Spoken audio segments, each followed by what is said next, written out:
Isang malakas na kalabog ang yumanig sa buong silid. Sinundan ng tunog ng porselanas na nababasag sa sahig na gawa sa marmol. Napatalon si Jessica sa kanyang kinauupuan. Ang puso niya'y tila umakyat sa kanyang lalamunan. Sa kanyang harapan, ang dalawang batang babae, kambal, ay nagtatawanan na parang wala silang pakialam sa mamahaling florera na ngayoy pira-piraso na sa sahig. Naramdaman niya ang panginginig ng kanyang mga kamay sa ilalim ng mesa. Gusto niyang tumakbo. Gusto niyang lumabas sa malaking pinto na gawa sa nara at wag nang lumingon pa. Ngayon ay naiintindihan na niya kung bakit 17 aplikante ang tumagal lang ng ilang minuto sa loob ng bahay na ito. Pero bigla, naramdaman niya ang mahinang pag-vibrate ng kanyang cellphone sa loob ng kanyang bulsa. Isang mensahe. Hindi niya kailangang tingnan para malaman kung kanino galing. Ospital. Kasabay ng mensaheng iyon ang imahe ng kanyang ina. Nakahiga sa puting kama, may mga tubo na nakakabit sa braso at may ngiti sa mga labi na pilit tinatago ang sakit. Kailangan kita ng trabahong ito, Nay. Huminga siya ng malalim, ipinikit ang mga mata at pinakalma ang sarili. Ang takot ay napalitan ng determinasyon. Hindi siya aalis. Hindi siya susuko. Sofia, Isabella, that's enough. Ang boses ng lalaking nakaupo sa tapat niya ay malamig. Walang emosyon. Si Dr. Ricardo Montero, isang kilalang surgeon, isang milyonaryo, at base sa nakikita niya, isang ama na pagod na sa mundo. Ang mga mata ng doktor ay nakatuon sa kanya. Sinusuri siya na para bang isa siyang pasyente na may kakaibang karamdaman. So Miss Jessica, you are the 18th applicant today. Are you going to run like the 17 before you? Umiling si Jessica. Pinilit na maging matatag ang kanyang boses. Hindi po, sir. Isang sulok ng bibig ni Dr. Ricardo ang bahagyang umangat, ngunit hindi ito isang ngiti. Talaga? Kahit na ang mga anak ko ay malinaw na ayaw sa'yo, tumingin si Jessica sa kambal. Ang kanilang mga mata ay puno ng paghamon. Ngunit sa likod ng galit na yon, may nakita siyang iba. Isang kalungkutan na pamilyar sa kanya. Hindi po ako natatakot sa kanila, sir. Mahinahon niyang sagot. Good. Kinuha ni Dr. Ricardo ang isang folder sa ibabaw ng kanyang malaking mesa. The salary is 100,000 pesos a month. Libre ang pagkain, tirahan. Ang kailangan mo lang gawin ay panatilihing maayos ang bahay na ito at siguraduhing hindi sisirain ng mga anak ko ang lahat ng gamit dito. Namilog ang mga mata ni Jessica. 100,000? Ang sahod na yon ay higit pa sa sapat para sa pagpapagamot ng kanyang ina. Iyon ay isang himala. Isang sagot sa kanyang mga dasal. Pero alam niya na ang alok na yon ay hindi isang biyaya. Ito ay isang pagsubok, isang hamon. You will be a nanny, a cook, and a housekeeper. Kaya mo ba? Tanong ulit ng doktor. Ang boses ay may bahid ng pagdududa. Bago siya sumagot, napadako ang tingin ni Jessica sa isang litrato na naka-frame sa ibabaw ng mesa. Isang family picture. Si Dr. Ricardo, mas bata at nakangiti. Isang napakagandang babae sa kanyang tabi.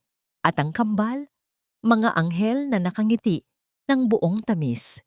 Ang nangiti ni Dr. Ricardo sa litrato ay malayong malayo sa lalaking nasa harapan niya ngayon. Ang saya sa mga mata nito noon ay napalitan ng malamig na pader. Bigla, bumalik sa kanyang alaala ang huling sinabi ng kanyang ina bago siya umalis kanina. Ang larawan ng isang babaeng umiiyak at ang pangako na binitiwan niya. Itatama ko ang lahat, Nay. Tumingin siya ng diretso sa mga mata ni Dr. Ricardo. Puno ng tapang, puno ng katiyakan. Opo, sir. Tinatanggap ko po ang trabaho. Isang saglit na katahimikan, tila maging ang kambal ay nagulat sa kanyang sagot. Nakita ni Jessica ang bahagyang pagkagulat sa mga mata ni Dr. Ricardo, bago ito muling naging malamig. Okay, you can start tomorrow, sabi nito at tumayo na. Senyalis na tapos na ang usapan. Nakatayo na rin si Jessica. Pakiramdam niya ay lumulutang siya sa saya at kaba. Mayroon na siyang trabaho. May pag-asa na para sa kanyang ina. Naglakad siya papalabas ng opisina. Narinig niya ang mahinang bulungan ng kambal sa kanyang likuran. Nang siya ay nasa pasilyo na at hahakbang na sana patungo sa hagdanan, isang biglaang buhos ng malamig na tubig ang bumagsak sa kanyang ulo. Basang-basa siya mula ulo hanggang paa. Ang damit niya ay dumikit sa kanyang katawan. Ang malamig na tubig ay tumutulo mula sa kanyang buhok, pababa sa kanyang mukha. Mula sa itaas ng hagdanan, narinig niya ang malulutong na halakhak. Nakatayo roon, sina Sofia at Isabela. Hawak ang isang pulang balde. Ang mga mukha nila ay puno ng tagumpay. Ang kanilang mga mata ay sumisigaw ng isang malinaw na mensahe. Hindi ka magtatagal dito. Hindi sumigaw si Jessica. Hindi siya umiyak. Naramdaman niya ang bawat patak ng malamig na tubig na gumuguhit sa kanyang balat. Ang bigat ng basang damit na nakadikit sa kanyang katawan at ang mga matang mapanghusga ng kambal mula sa itaas. Sa halip na magalit, huminga siya ng malalim. Tiningnan niya ang dalawang bata sa itaas ng hagdan. Sa isang saglit, ang kanilang mga ngiting mapanukso ay bahagyang nawala nang makita ang kalmadong ekspresyon sa kanyang mukha. Walang salitang lumabas sa kanyang bibig. Dahan-dahan siyang tumalikod at naglakad patungo sa silid na itinalaga para sa kanya. Bawat hakbang ay nag-iiwan ng basang marka sa makinang nasahig. Kinabukasan, nagsimula ang tunay na digmaan. Maaga siyang gumising bago pa man sumikat ang araw. Inihanda niya ang almusal, sinangag, itlog at tapa. Ang amoy ng niluluto niyang pagkain ay unti-unting pumuno sa buong kabahayan. Isang amoy na matagal nang hindi na amoy sa loob ng malamig na mansyon.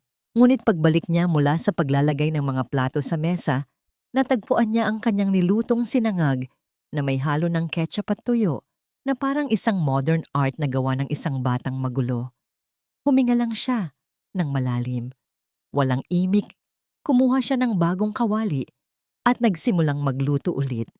Pagkatapos ng almusal, sinimulan niyang linisin ang napakalaking sala. Habang siya'y nagpupunas ng sahig, isang bola ang biglang gumulong at tumama sa timba. Ikinalat ang maduming tubig sa kapupunas pa lamang niyang sahig. Oops, sorry po, sigaw ni Sofia mula sa malayo. Ang boses ay puno ng sarkasmo. Muli, ngumiti lang si Jessica. Ang pinakamatinding pagsubok ay dumating ng oras na para labhan ang mga damit. Inilagay niya ang mga puting uniforme ng kambal sa washing machine. Ngunit nang buksan niya ito, matapos ang isang oras, ang lahat ng puting damit ay may mga mantsa ng asul na tinta. May naglagay ng bukas na ballpen sa loob. Napaupo si Jessica sa sahig ng laundry area. Sa pagkakataong ito, naramdaman niya ang pag-init ng kanyang mga mata. Hindi dahil sa galit, kundi dahil sa pagod.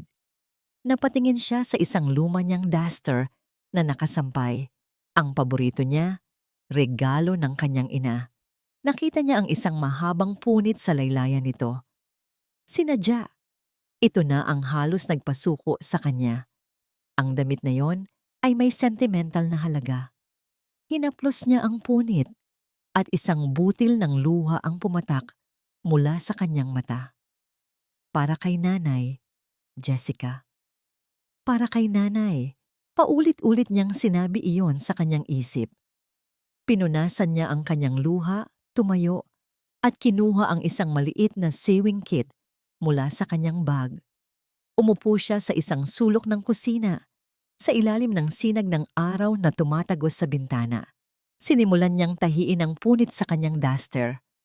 Habang ang karayom ay tumataas at bumababa, isang himig ang nagsimulang kumawala sa kanyang mga labi. Isang lumang oyayi, isang kanta na laging kinakanta ng kanyang ina noong siya'y bata pa. Hindi niya namalayan na sa may pintuan ng kusina, nakatayo si Isabela. Nakatitig ito sa kanya, ang karaniwang pagkunot ng noo ay napalitan ng pagkalito. Hindi niya maintindihan kung bakit pamilyar ang kantang iyon. Hindi niya alam kung saan niya narinig. Ngunit ang himig ay nagdulot ng kakaibang pakiramdam sa kanyang dibdib. Isang pakiramdam ng kapayapaan. Nang gabing iyon, umuwi si Dr. Ricardo na pagod mula sa ospital. Inaasahan niyang dadatnan ang isang magulong bahay o di kaya'y isang sulat ng pagbibitiw mula sa bagong kasambahay. Ngunit ang sumalubong sa kanya ay katahimikan. Ang sahig ay makintab. Ang mga gamit ay nasa ayos.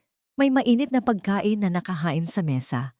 Natagpuan niya si Jessica sa isang upuan sa tabi ng bintana sa kusina. Nakatulog ito sa pagod. Ang ulo ay nakasandal sa salamin at sa kanyang kandungan ay ang tinatahi niyang damit. Sa tabi niya ay isang palanggana na puno ng mga unipormeng may mantsa, binababad sa isang espesyal na solusyon. Isang bagay sa loob ni Ricardo ang kumirot. Nakita niya ang determinasyon sa kabila ng kapaguran sa mukha ng babae. Kinabukasan, bago pumasok sa eskwela, tinawag ni Ricardo ang kambal. Ang boses niya ay mababa at puno ng awtoridad. "Sofia, Isabela, halika kayo rito." Nagkatinginan ang dalawa bago lumapit sa ama. Ang mga mukha ay nagpapanggap na walang alam. "Alam ko ang lahat ng ginawa ninyo kahapon," sabi ni Ricardo. Ang mga mata ay matalim. "Ang plorera, ang sinangag, ang maruming tubig, at ang tinta sa mga uniforme ninyo.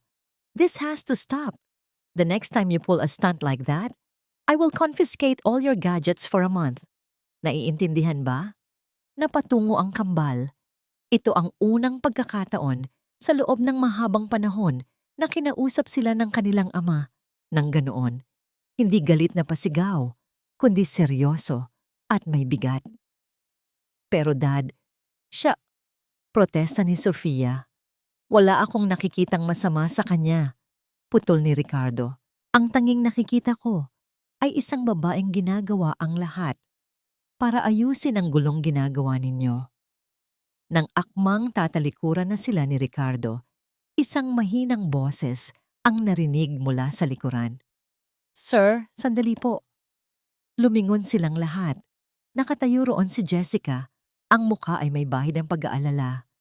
"Huwag po ninyo silang parusahan," pakiusap niya. "Mga bata pa po sila. Naghahanap lang po sila ng atensyon. Kasalanan ko po. Marahil ay hindi pa sapat ang ginagawa ko para makuha ang tiwala nila." Natigilan si Ricardo. Maging ang kambal ay napatingala. Gulat na gulat. Pagkatapos ng lahat ng ginawa nila, ipinagtatanggol pa rin sila ni Jessica. Tumingin si Ricardo mula kay Jessica patungo sa kanyang mga anak. Sa unang pagkakataon, nakita niya ang hiya at pagkalito sa mga mukha ng kambal. Hindi na siya nagsalita. Tumango na lang siya at umalis papunta sa kanyang trabaho. Ngunit ang isip niya ay naiwan sa bahay. Nang gabing iyon, habang naghahanda si Jessica ng hapunan, lumapit sa kanya si Isabela. May dala itong isang baso ng tubig. Hindi ito nagsalita. Inilapag lang nito ang baso sa mesa sa tabi ni Jessica at mabilis na tumakbo paalis. Napangiti si Jessica. Isang maliit na hakbang, ngunit para sa kanya, iyon ay isang malaking tagumpay. Nang matapos ang kanyang mga gawain, lumabas siya sa hardin sa likod bahay. Ang lugar na yon ay napabayaan na. Mahahaba ang damo at nalalanta na ang mga halaman. Ngunit nakita ni Jessica ang potensyal nito. Dahan-dahan, sinimulan niyang bunutin ang mga damo sa paligid ng isang patch ng mga rosas. Mula sa bintana ng kanyang opisina, sa ikalawang palapag, pinanood siya ni Ricardo. Pinanood niya kung paano hinahaplos ni Jessica ang mga dahon ng halaman na para bang mga alaga niya ito.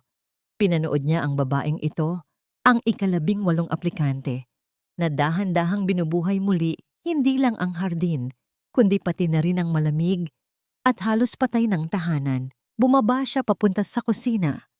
Naabutan niya si Jessica na naghuhugas ng kamay. "Jessica," tawag niya. Napalingon ito, may mga bakas pa ng lupa sa kanyang braso. "Sir Ricardo." "Bakit?" Iyon lang ang lumabas sa bibig ni Ricardo. "Pagkatapos ng lahat ng ginawa nila sa'yo, bakit napakatatag ng pasensya mo?" Tinitigan siya ni Jessica at sa ilalim ng ilaw sa kusina, nakita ni Ricardo ang isang uri ng liwanag sa mga mata nito, isang liwanag na puno ng pag-unawa. "Dahil nakikita ko ang sakit sa likod ng kanilang galit, sir," sagot niya. Ang boses ay mahinahon at puno ng sinseridad. Ang isang batang masaya ay hindi nananakit ng iba. Ang mga salitang yon ay tumama kay Ricardo na parang isang sampal. Walang sino man ang nakapagsabi niyon sa kanya noon. Walang sino man ang nakakita sa kanyang mga anak sa paraang nakikita ni Jessica. Napatitig siya sa babaeng nasa harapan niya. Isang simpleng babae na may suot na lumang duster, ngunit ang karunungang taglay nito ay tila mas malalim pa kaysa sa lahat ng librong nabasa niya. Sa isang iglap, nawala ang pader sa pagitan nila. Hindi na siya ang amo at hindi na rin ito ang katulong. Dalawang tao lang sila na nagkakaintindihan sa isang paraang hindi na kailangan ng maraming salita. Ang mga salitang yun ni Jessica ay umalingaw-ngaw sa isip ni Ricardo sa mga sumunod na araw. "Dahil nakikita ko ang sakit sa likod ng kanilang galit, sir." Mula sa bintana ng kanyang home office, madalas niyang natatagpuan ang sarili na nakatitig sa babaeng nasa hardin sa ibaba. Hindi na niya ito nakikita bilang isang katulong lamang. Nakikita niya ang isang taong may kakaibang kapangyarihan, ang kapangyarihang magtanim ng buhay kung saan mayroon lamang pagkalanta. Pinanood niya kung paano nito binuhay muli ang mga rosas na matagal nang nalimutan ng kanyang yumaong ina. Pinanood niya kung paano ito ngumingiti habang kinakausap ang mga halaman. At sa bawat halakhak ni Jessica na umaabot sa kanyang bintana, pakiramdam ni Ricardo ay may isang bago at mainit na sinag ng araw ang tumatagos sa malamig na pader ng kanyang mansyon. Nagsimula na ring magbago ang kambal. Hindi na sila gumagawa ng gulo. Sa halip, madalas niyang nakikita ang mga ito na sumusunod kay Jessica sa kusina. Nanonood habang nagluluto ito ng kanilang mga paboritong pagkain. Adobo, sinigang, mga pagkaing matagal na niyang hindi natitikman dahil walang sino man ang nakakaalam kung paano ito lutuin sa paraang gusto nila. Ang bahay ay unti-unting nagkakaroon ng buhay, nagkakaroon ng puso. Isang gabi, isang malakas na sigaw mula sa silid ng kambal ang gumising sa kanya. "Daddy! Daddy!" Nagmamadali siyang tumakbo papunta sa kwarto. Naabutan niya si Sofia na umiyak sa tabi ng kama habang si Isabela ay nanginginig sa lagnat. Ang balat nito ay napakainit at ang mga mata ay halos hindi na maidilat. Bilang isang doktor, alam ni Ricardo ang gagawin. Kumuha siya ng thermometer. 40 degrees. Mataas. Kumuha siya ng gamot at isang baso ng tubig. "Isabela, anak, inumin mo to," sabi niya. Sinusubukang maging kalmado. Ngunit umiling si Isabela, nanginginig. "Ayoko po, Daddy. Mapait, ayoko." Itinulak nito ang kanyang kamay, natapon ang tubig sa sahig. "Isabela, kailangan mo to para gumaling ka," pilit ni Ricardo. Ngunit lalo lang nagpanik ang bata. Sa gitna ng kaguluhan, isang mahinahong boses ang kanilang narinig mula sa pintuan. "Sir, ako na po." Pumasok si Jessica sa silid, dala ang isang maliit na palanggana ng maligamgam na tubig at isang malinis na bimpo. Ang kanyang presensya ay tila nagdala ng kapayapaan sa buong silid. Umupo siya sa gilid ng kama ni Isabela. Hindi niya ito pinilit. Sa halip, marahan niyang pinunasan ng basang bimpo ang noo, mga braso at leeg ng bata. Habang ginagawa niya iyon, sinimulan niyang kantahin muli ang pamilyar na oyayi. Nagsimula rin siyang magkwento.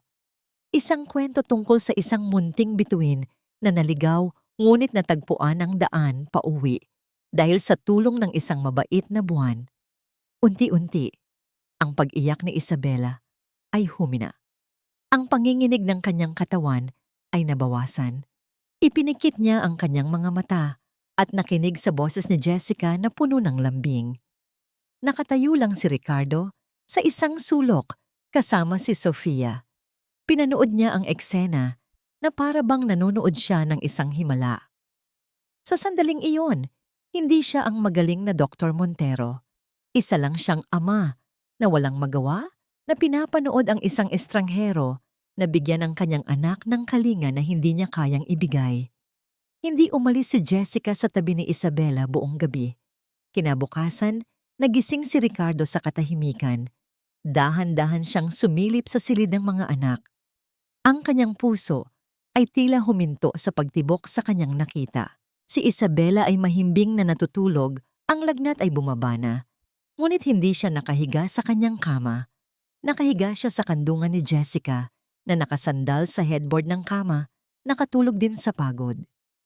Ang isang braso ni Jessica ay nakayakap ng mahigpit kay Isabela na para bang pinoprotektahan ito mula sa anumang masama. Sa sahig, sa tabi ng kama, ay si Sofia. Nakatulog din ito. Ang ulo ay nakapatong sa hita ni Jessica. Ang isang kamay ay nakahawak sa laylayan ng duster nito. Sa loob ng maraming taon, ngayon lang niya nakita ang kanyang mga anak na ganoon kapayapa, ganoon katiwasay. Hindi niya namalayan na may luha na palang namumuo sa gilid ng kanyang mga mata. Dahan-dahan niyang isinara ang pinto. Pinipigilan ng hikbi na gustong kumawala sa kanyang dibdib. Nang gabing iyon, matapos niyang hapunan, naabutan niya si Jessica sa kusina, nag-aayos ng mga pinagkainan. Ang karaniwang sigla sa kilos nito ay napalitan ng halatang pagod. Jessica, mahina niyang tawag. Lumingon ito. Sir, salamat, sabi niya. Ang isang salitang iyon ay puno ng mga emosyon na hindi niya kayang bigkasin. Salamat sa pag-aalaga sa anak ko. Salamat sa pagiging ilaw sa madilim kong bahay. Salamat sa pagpapakita sa akin kung ano ang ibig sabihin ng maging isang tunay na magulang. Ngumiti si Jessica, isang ngiti na tila kayang magpaliwanag kahit sa pinakmadilim na gabi. Trabaho ko po yun, sir. Hindi, mabilis niyang sagot. Ang ginawa mo, hindi iyon trabaho. Iyon ay kalinga. Nagkatitigan sila. Sa pagkakataong yun, wala na ang formalidad. Sa ilalim ng mga ilaw ng kusina, nakita niya ang bawat linya ng pagod sa mukha nito, ngunit nakita rin niya ang lakas at kabutihan na nagniningning mula sa loob. You're bringing the smiles back to this house, Jessica. Halos pabulong niyang sabi. Isang kakaibang kislap ang dumaan sa mga mata ni Jessica. Isang kislap na hindi niya pa nakikita dati. Hindi niya napigilan ang sarili. Dahan-dahan, itinaas niya ang kanyang kamay. Ang intensyon niya ay hawakan ang pisngi nito para iparamdam ang pasasalamat na hindi masabi ng kanyang mga labi. Ang kanyang mga daliri ay ilang pulgada na lang ang layo mula sa malambot nitong balat. Ngunit bigla, natauhan siya. Anong ginagawa niya? Isa siyang amo. Isa itong empleyado. Mabilis niyang ibinawi ang kanyang kamay na parabang napaso. Ang katahimikan sa pagitan nila ay biglang naging awkward, puno ng mga non-said words at isang kuryenteng hindi nila maintindihan. Sige, magpapahinga na ako, nautal niyang sabi, at mabilis na tumalikod, hindi na hinintay ang sagot nito. Habang paakyat siya ng hagdan, narinig niya ang mahinang boses ni Isabela mula sa silid nito. Ate Jessica?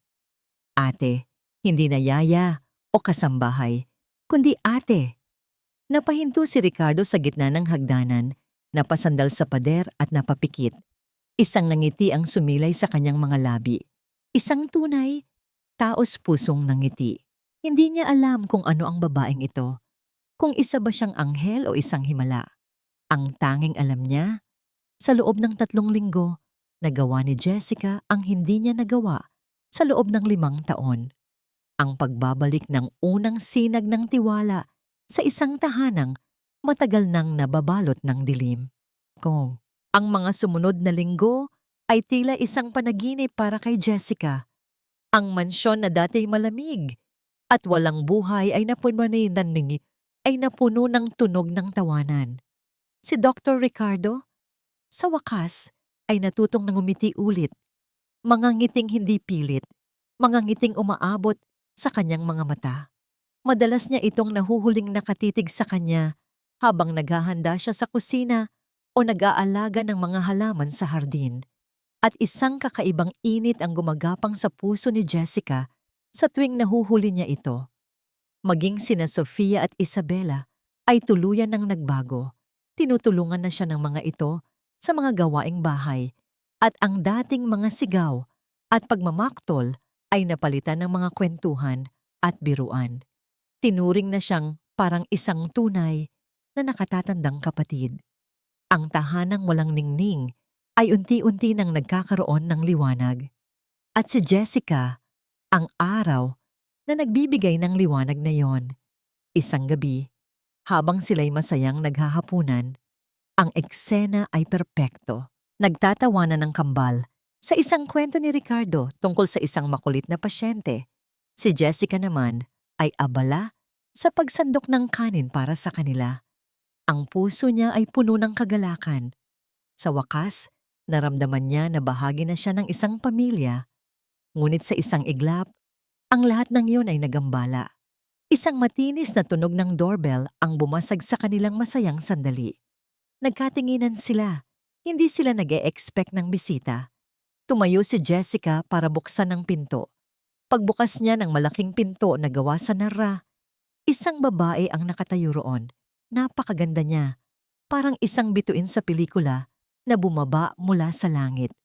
Ang kanyang damit ay mamahalin. Ang kanyang buhok ay perpektong nakaayos. At ang kanyang mukha ay tila inukit ng isang anghel. May mga luha sa gilid ng kanyang mga mata. Ang maskara ay bahagyang kumalat na para bang sinadya para magmukha siyang kaawa-awa at maganda sa parehong oras. Maari ko bang makausap si Ricardo? Tanong ng babae. Ang boses ay malambing at basag. Bago pa man makasagot si Jessica, narinig niya ang mga yabag sa kanyang likuran. Sino yan, Jessica? Tanong ni Ricardo. Nang makita ni Ricardo kung sino ang nasa pintuan, biglang nanigas ang kanyang likod. Ang ngiti sa kanyang mga labi ay naglaho na parang bula. Camila, sabi niya. Ang pangalan ay lumabas sa kanyang bibig na parang isang sumpa. Kasabay noon, ang kambal na sumunod sa kanilang ama ay nanlaki ang mga mata. Isang saglit na katahimikan bago sila sabay na sumigaw. Mami? Ang babae, si Camila, ay ngumiti sa gitna ng kanyang mga pekeng luha. Mga anak ko. Tumakbo sina Sofia at Isabela at niyakap ang kanilang ina. Isang yakap na puno ng pananabik at pagkalito. Nakatayo lang si Jessica sa gilid, hindi makagalaw. Naramdaman niya ang isang malamig na kuryente na gumapang sa kanyang buong katawan. Siya pala, ang babae sa family picture, ang asawa, ang ina. Pumasok si Camila sa loob ng bahay na para bang pag-aari niya ito. Ang kanyang mga mata ay nilibot ang paligid bago ito tuluyang tumuon kay Jessica. Tiningnan niya si Jessica mula ulo hanggang paa. Isang tingin na puno ng pagsusuri at bahagyang pag-ismid. At ikaw siguro ang bagong tagapag-alaga, sabi ni Camila. Ang boses ay matamis, ngunit may nakatagong lason. You must be very good. Ang hirap pa namang maghanap ng mapagkakatiwalaan ngayon. Hindi nakasagot si Jessica. Bigla, ang lahat ng piraso ay nagkabit-kabit sa kanyang isipan. Ang mukha ng babaeng ito, ang pangalang Camila, ang mga kwento ng kanyang ina tungkol sa isang malupit na amo, ang larawan ng isang babaeng umiiyak na itinago ng kanyang ina sa loob ng lumang baul. Siya pala, ang ahas sa paraiso ng aking ina. Niyakap ni Camila nang mahigpit ang kambal Ngunit ang kanyang mga mata ay nakatitig ng diretso kay Jessica. Isang tingin na malamig, matalim, at puno ng pagbabanta. "Mommy's home," bulong ni Camila sa kanyang mga anak. Ngunit ang mensahe ay malinaw na para kay Jessica. "Wala nang makakaagaw sa inyo sa akin." Mula sa pananaw ni Ricardo, ang pagbabalik ni Camila ay parang isang bagyo. Maganda tingnan mula sa malayo, ngunit mapanira kapag nasa loob ka na. Sa mga unang araw, ginampanan ni Camila ang papel ng nagsisising ina at asawa ng buong husay. Ang bahay ay napuno ng mga paper bag mula sa mga mamahaling butik. Binilhan niya ang kambal ng mga pinakabagong cellphone at tablet, mga bagay na matagal nang ipinagbawal ni Ricardo. Nakita ni Ricardo kung paano unti-unting bumalik sa dating gawi ang kanyang mga anak. Ang mga oras na dati ginugugol nila sa hardin, kasama si Jessica ay napalitan ng pagtutok sa mga screen ng kanilang bagong gadgets. Si Jessica naman ay nanatiling tahimik sa isang sulok, isang anino na gumagalaw sa paligid, ginagawa ang kanyang mga tungkulin ng walang imik.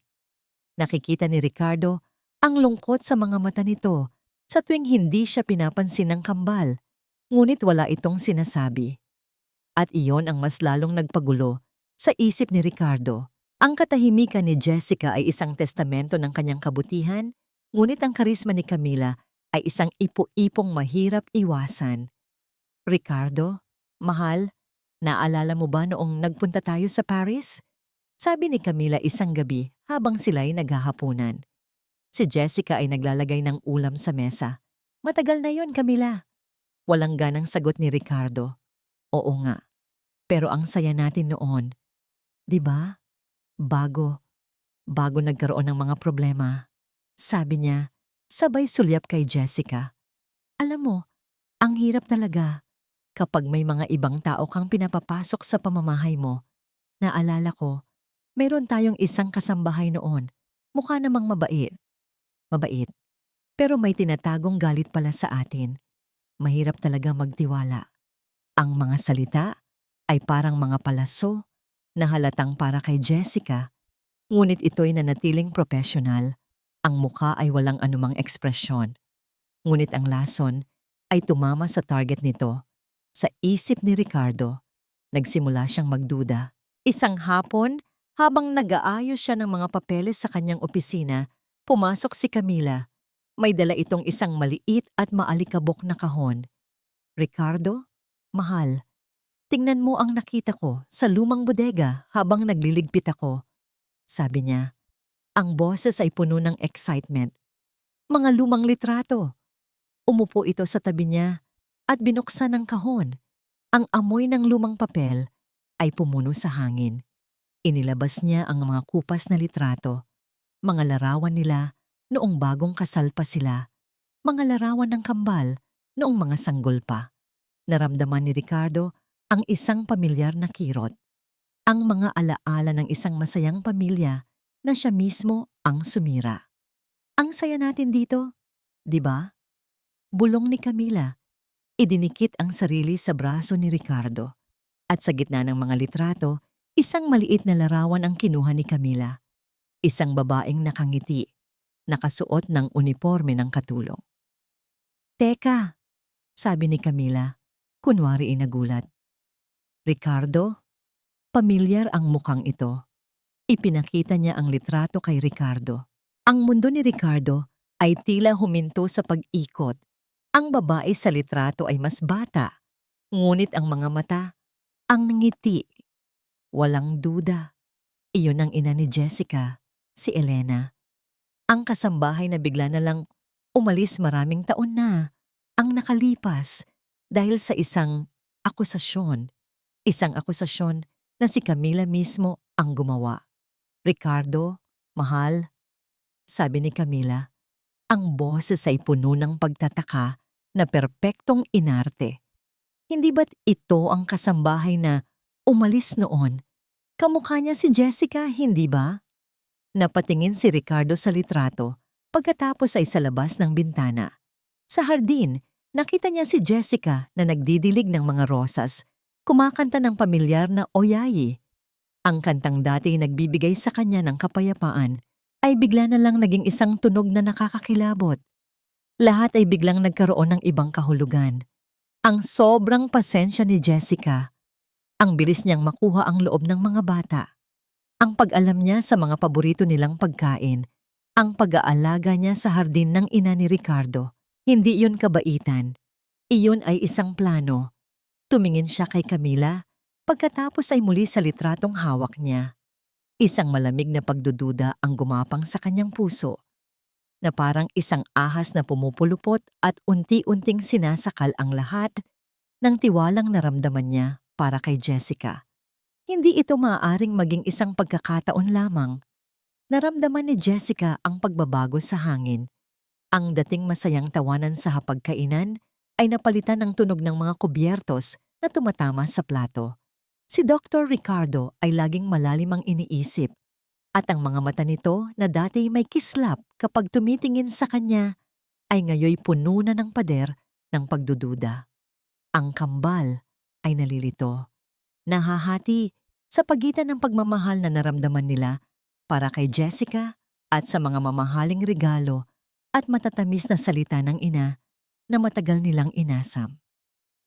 Alam ni Jessica kung sino ang may kagagawan ng lahat. Si Camila.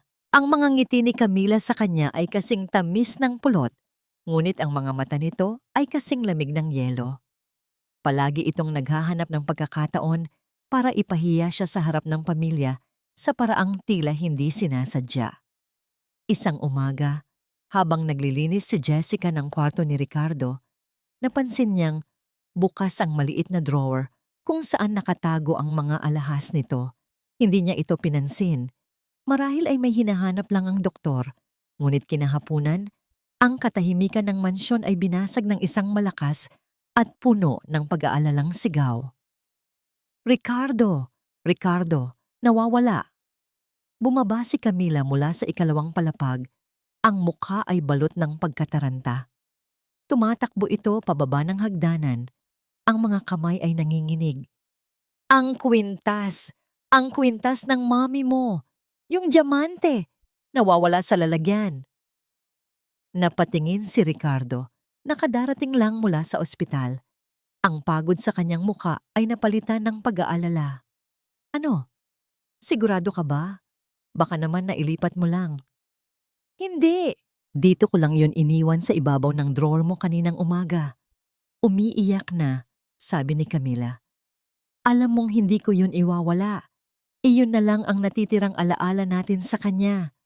Napahawak si Ricardo sa kanyang sentido. Ang kwintas na yon ay ang pinakamahalagang pag-aari ng kanyang ina.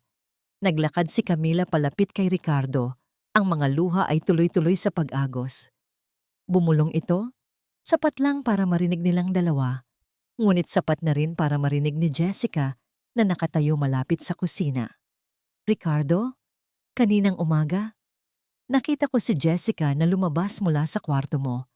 Akala ko, naglilinis lang siya. Tumingin si Camila kay Jessica. Ang mga mata ay puno ng pekeng awa. Jessica, hindi mo naman siguro nakita ang kwintas, hindi ba? Lahat ng mata ay napunta kay Jessica. Naramdaman niyang nanlamig ang buong katawan niya. Hindi po, ma'am. Naglinis lang po ako sa kwarto ni Sir. Pero ikaw lang ang tao sa taas kaninang umaga, hindi ba? Giit ni Camila. Ang boses ay nagsisimula ng maging mapang-akusa. At may motibo ka, hindi ba? Ang nanay mo, ang galit na daladala mo para sa pamilyang ito. Tama na, Camila, putol ni Ricardo. Ngunit ang pagdududa ay malinaw na sa kanyang boses. Tumingin siya kay Jessica. Ang tiwalang unti-unti nilang binuo ay gumuho na. Sa mga mata ni Ricardo, nakita ni Jessica ang imahe ng litrato, ang kwento ng nakaraan, at ang lason na itinanim ni Camila. Sir, wala po akong kinuha. Maniwala po kayo sa akin. Pakiusap ni Jessica. Ang boses ay nagsisimula ng manginig. Umiling si Ricardo, puno ng pagkabigo. Jessica, para matapos na to, Maaari ba naming tingnan ang mga gamit mo? Ang mga salitang yon ay parang isang sampal. Isang sampal na mas masakit pa sa kahit anong pisikal na pananakit. Hindi siya umimik. Tumango lang siya. Ang mga luha ay nagbabadyang pumatak. Sinundan niya sila papunta sa kanyang maliit na silid. Ang kambal ay nakasunod sa likuran. Ang mga mukha ay puno ng pagkalito at takot. Binuksan ni Camila ang aparador ni Jessica. Inilabas nito ang iilang damit. Pagkatapos, ang maliit na bag na dala ni Jessica noong unang araw niya. Binuksan ni Camila ang zipper at mula sa loob, dahan-dahan nitong inilabas ang isang kumikinang na bagay. Ang kwintas na diamante. Kumislap ito sa ilalim ng ilaw na para bang isang ahas na tumatawa sa kanya. Natigilan si Jessica. Ang kanyang isip ay blangko. Ang kanyang bibig ay bumubuka. Ngunit walang salitang lumalabas. Paanong nangyari iyon? Oh my God! Humihikbing sabi ni Camila. Ricardo, totoo nga. Sa likuran ni Ricardo, isang nangiting tagumpay ang sumilay sa mga labi ni Camila. Isang nangiti na si Jessica lang ang nakakita. Napapikit si Ricardo. Ang panga ay naninikip sa galit at matinding pagkadismaya. Humarap siya kay Jessica. Ang mga mata ay puno ng sakit na hindi nito naitago. Ang boses niya ay basag at puno ng pait. Totoo ba? Nagpapanggap ka lang ba sa lahat ng oras na ito para maghiganti? Nakatayo si Ricardo sa gitna ng silid ni Jessica. Hawak ang malamig na kwintas sa kanyang palad. Ang kinang ng mga diamante ay tila nangungutya sa kanya. Ang ebidensya ay nasa kamay na niya. Malinaw. Hindi mapagkakaila.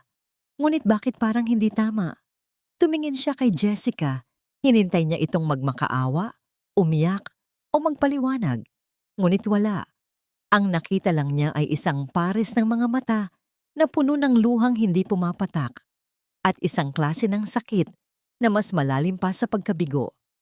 Ang katahimikan nito ay mas malakas pa kaysa sa kahit anong sigaw.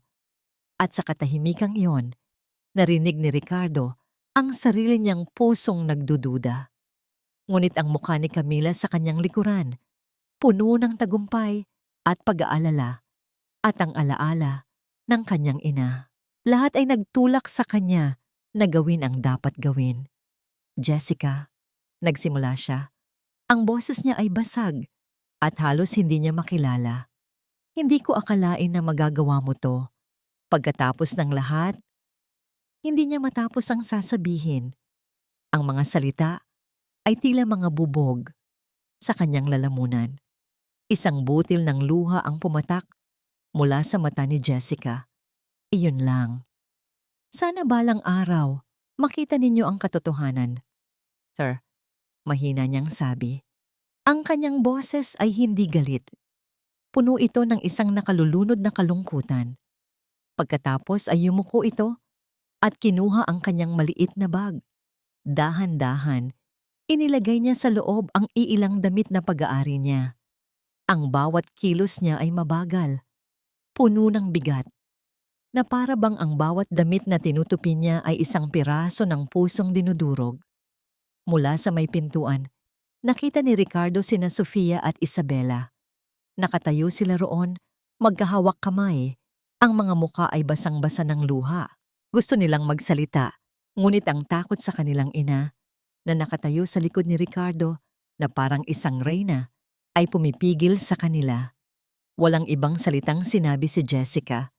Naglakad siya papalabas ng silid, dumaan sa pagitan ng kambal na umiiyak, at nagpatuloy sa pasilyo. Sinundan siya ng mga mata ni Ricardo. Bawat hakbang niya palayo ay parang isang martilyo na pumupukpok sa kanyang dibdib. Isang bahagi niya ang gustong sumigaw, pigilan siya, pakinggan ang paliwanag na hindi niya ibinibigay. Ngunit ang isa pang bahagi, ang bahaging nasaktan at nagdududa, ang pumigil sa kanya. Narinig nila ang pagbukas ng malaking pinto sa ibaba. Pagkatapos, ang pagsara nito, isang tunog na pinal na parang takip ng isang kabaong. Kasabay ng pagsara ng pinto, isang malakas na kulog ang narinig at nagsimulang pumatak ang ulan. Tapos na, umakyat si Ricardo sa kanyang opisina at isinara ang pinto. Umupo siya sa dilim, hindi binuksan ng ilaw. Inilapag niya ang kwintas sa mesa. Ang kinang nito ay hindi na maganda sa kanyang paningin. Isa na itong simbolo ng kanyang kabiguan. Ginawa niya ang tama, hindi ba? Pinrotektahan niya ang kanyang pamilya. Pinangalagaan niya ang alaala ng kanyang ina. Ngunit bakit ganito ang pakiramdam? Bakit parang may malaking butas sa kanyang dibdib? Bakit ang bahay na pinilit niyang buuin muli ay parang mas gumuho pa kaysa dati? Ang katahimikang bumalot sa mansyon ay nakakabingi. Wala na ang oyayi mula sa hardin. Wala na ang amoy ng bagong lutong pagkain mula sa kusina. Wala na ang liwanag. Naramdaman niyang bumukas ang pinto ng kanyang opisina. Pumasok si Isabela. Ang mga mata ay namumugto pa rin. Lumapit ito sa kanya at niyakap ang kanyang binti. "Daddy?" Bulong nito. Ang boses ay nanginginig. Hinaplos ni Ricardo ang buhok ng kanyang anak. Sinusubukang humanap ng mga salita para pagaanin ang loob nito, ngunit wala siyang mahanap. Tumingala si Isabela sa kanya. Ang mga mata ay puno ng isang inosenteng tanong na tumusok ng diretso sa puso ni Ricardo. "Daddy, masaya ka na ba ngayong wala na si Ate Jessica?" Ang mga araw pagkatapos umalis si Jessica ay mas malala pa kaysa sa mga araw bago siya dumating. Isang mabigat at nakakasukang katahimikan ang bumalot sa mansyon. Walang nangangahas na magsalita. Walang nangangahas na ngumiti. Ang bawat sulok ng bahay ay tila sumisigaw ng pangalan ni Jessica. Si Ricardo ay naging isang multo sa sarili niyang pamamahay. Nagkukulong siya sa kanyang opisina, sinusubukang ibaling ang atensyon sa trabaho, ngunit ang imahe ng mga mata ni Jessica na puno ng luha ay palaging bumabalik sa kanya. Ang tanong ni Isabela ay paulit-ulit na umuulit sa kanyang isipan. Isang parusang hindi niya matakasan. "Daddy, masaya ka na ba ngayong wala na si Ate Jessica?" Hindi. Hindi siya masaya. Ang pakiramdam niya ay miserable. Si Camila, sa kabilang banda, ay sinubukang ibalik ang lahat sa dati. Nagluto siya ng mga mamahaling pagkain na walang pumansin. Nagplano siya ng mga family outing na walang gustong sumama. Ang kanyang tagumpay ay naging isang mapait na abo sa kanyang bibig. Ang kambal ang pinakamatinding na apektuhan. Naging tahimik at malulungkutin sila. Isang gabi, narinig ni Ricardo ang dalawa na nagtatalo sa loob ng kanilang silid. "Kasalanan mo to, Sofia. Kung nagsalita lang tayo." Umiiyak na, sabi ni Isabela. "Anong magagawa natin? Natakot ako kay Mommy." Sagot ni Sofia, ang boses ay puno ng pagsisisi. "Hindi ko akalain na kaya niyang gawin yon. Si Ate Jessica. Hindi niya deserve yon." Ang narinig ni Ricardo ay nagdulot ng panibagong kirot sa kanyang puso. Kinabukasan, habang si Ricardo ay nakaupo sa kanyang opisina at tulala, pumasok si Sofia. Ang karaniwang tapang sa mukha nito ay nawala. Napalitan ito ng isang klase ng determinasyon na ngayon lang niya nakita sa kanyang anak. "Dad," sabi nito, ang boses ay seryoso, "may kailangan kang malaman." Hindi sumagot si Ricardo. Lumapit si Sofia at inilapag ang kanyang cellphone sa ibabaw ng mesa. "Pakinggan mo to, Dad, para malaman mo kung sino talaga ang sinungaling." Tiningnan ni Ricardo ang cellphone. Pagkatapos ay ang kanyang anak. May kakaiba sa mga mata ni Sofia. Isang tapang na hinaluan ng sakit. Pinindot niya ang play button. Isang recording ng isang tawag sa telepono ang nagsimulang tumugtog. Ang boses ay malinaw. Boses ni Camila. "Oh girl! Grabe, ang galing ng acting ko. 'Di ba? The waterworks were perfect." Narinig ni Ricardo ang halakhak ni Camila sa kabilang linya. "Talaga? So, naniwala agad si Ricardo?" Tanong ng isang boses ng kaibigan nito. Of course, ano ka ba? Ako pa. It was so easy. I just took the necklace, waited for that stupid maid to clean the room, and then slipped it into her bag while she was gardening. And the best part? Ginamit ko pa yung kwento ng nanay niyang ahas din. Two birds with one stone. Wala nang hadlang. The mansion, the money, it's all mine again. Ang bawat salita ay parang isang suntok sa sikmura ni Ricardo. Ang hangin sa kanyang baga ay tila naubos. Ang dugo sa kanyang mga ugat ay tila nagyelo bago biglang kumulo sa galit. Isang galit na hindi niya pa naramdaman sa buong buhay niya. Isang galit na nakatuon hindi kay Camila, kundi sa sarili niya. Anong nagawa ko? Napatayo siya. Ang kanyang mga kamay ay nanginginig. Sa isang iglap, lahat ng pagdududa ay naglaho. Napalitan ito ng isang nakakayanig na katotohanan. Naging bulag siya. Nagpadala siya sa panlilinlang. Sinaktan niya ang isang inosenteng tao. Sinaktan niya si Jessica. Kasabay ng pagtatapos ng recording, bumukas ang pinto. Pumasok si Camila. May dalang isang tray ng tsa. Ang ngiti sa kanyang mukha ay kasing tamis ng lason. Ricardo, mahal, I brought you some... Hindi na niya natapos ang kanyang sasabihin. Humarap sa kanya si Ricardo. Ang mga mata ay nag-aapoy saglit. Get out! Sabi niya. Ang boses ay mababa at nakakatakot. Ano? Nagtatakang tanong ni Camila. I said, get out of my house. Sigaw ni Ricardo. Ang boses ay umalingaw-ngaw sa buong mansyon. Ibinato niya ang cellphone sa pader at ang tunog ng nabasag na screen ay kasabay ng pagguho ng mundo ni Camila. Nanginginig na pinulot ni Camila ang telepono. Nakita niya ang recording. Ang kanyang mukha ay biglang namutla. Ricardo, I can explain.